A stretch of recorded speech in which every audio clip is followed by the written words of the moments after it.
आता पाहूया मुंबई आणि पुण्यातल्या टॉप 9 बातम्या।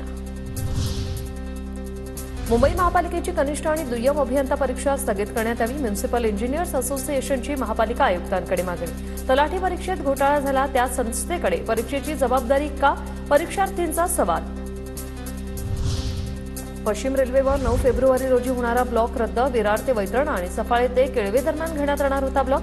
काही कारणास्तव ब्लॉक रद्द, लोकल वेळेवर धावणार।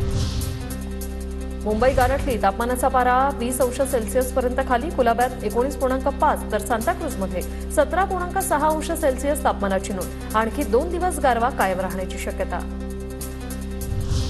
मुंबईत आज आणि उद्या पाणीपुरवठा बंद राहणार। पवई अँकर ब्लॉक ते मरोशी जलबोगदा नवीन जलवाहिनी कार्यान्वित केली जाणार। SLK पूर्व, H पूर्व आणि G उत्तर भागात पाणीपुरवठा बंद।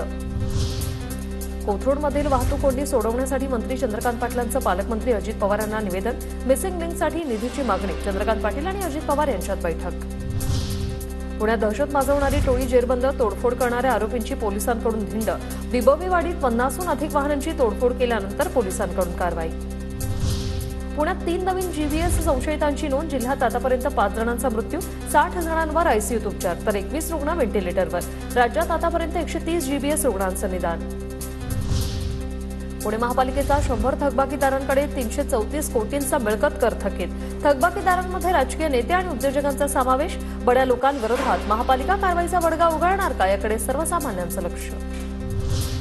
पुण्यातील शिवाजीनगर, डेक्कन भागात उद्या वीज पुरवठा बंद राहणार। मेट्रो आणि महापारेषणच्या अत्यावश्यक विद्युत कामांसाठी वीज पुरवठा बंद ठेवण्यात येईल।